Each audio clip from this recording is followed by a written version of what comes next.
拉托特村小马驹蛋。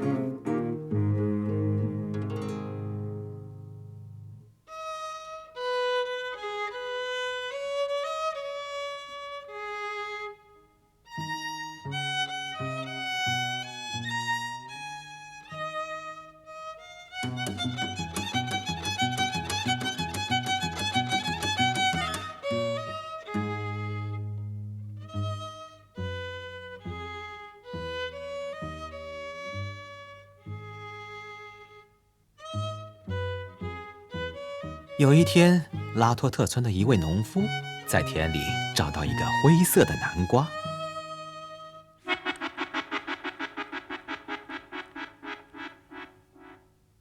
哎，好家伙，这是什么？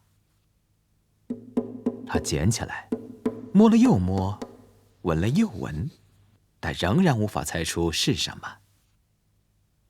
于是将它带回村里，村里的乡绅们正好聚在一起。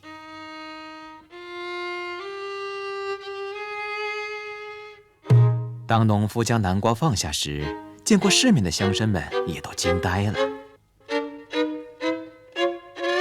我活这么大岁数，但从没见过这样的东西。我也见过吃过，但从未吃过这样的东西。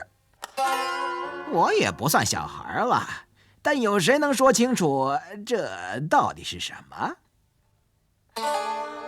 此时，里长插话说：“兄弟们，除了是蛋，还能是什么？看看它的形状。”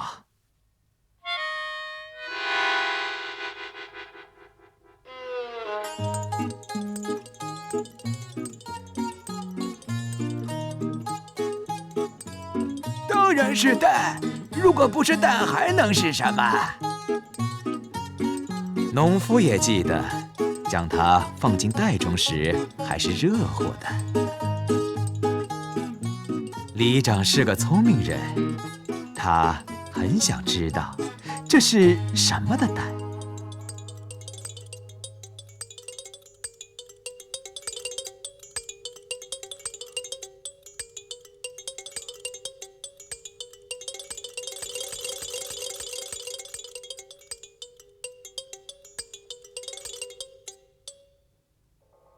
老乡绅觉得是蜥蜴、龙或怪兽的蛋。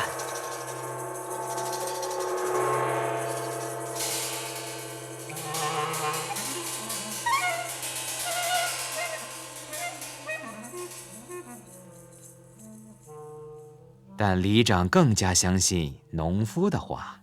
他说，当时有一匹陌生的小马驹在边上徘徊。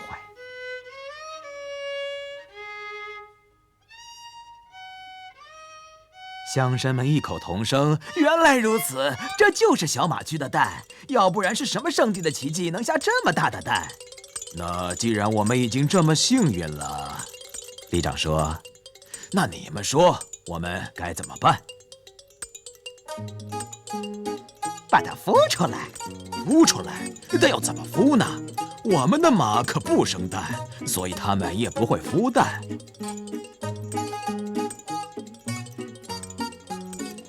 所有人都绞尽脑汁，最后还是里长想出一个好主意。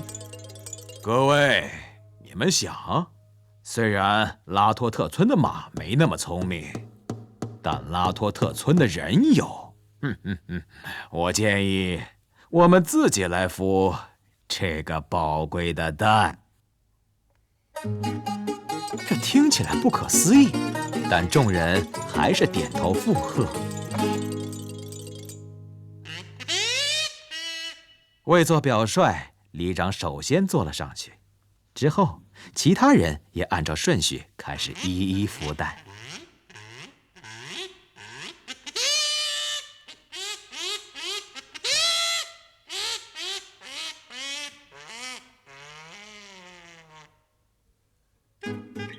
如果不是邻村有传言称小马驹蛋被拉托特村的人孵坏了，或许现在还有人坐在上面呢。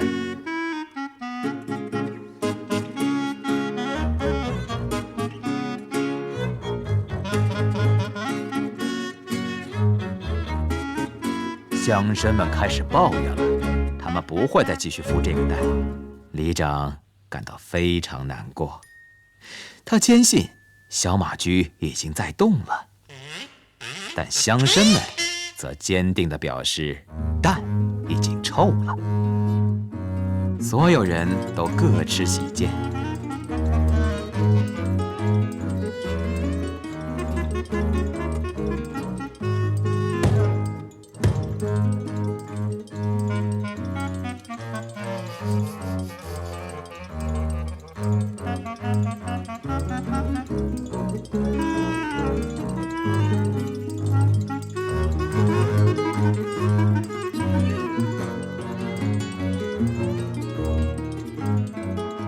最后，他们达成共识，他们将臭蛋拿到村头，再从山坡滚向嘲笑拉托特村的邻村。此时，拉托特村的所有人都准备看毒蛇邻村被愚弄的场面。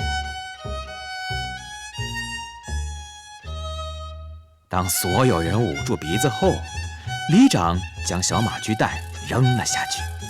巨蛋滚呀滚，在山底滚进了山楂树丛中。在树丛中，它噼里啪啦碎掉了。此时，恰巧从树丛中跳出一只小兔子。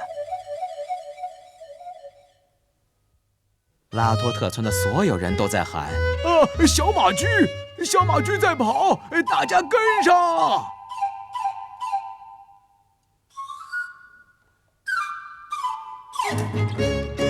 人们紧追其后。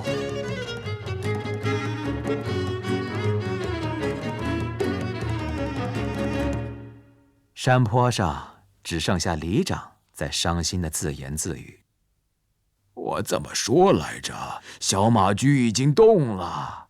哎呀，为什么我们没有耐心多孵1、2天这个上帝赐予的小马驹蛋呢？”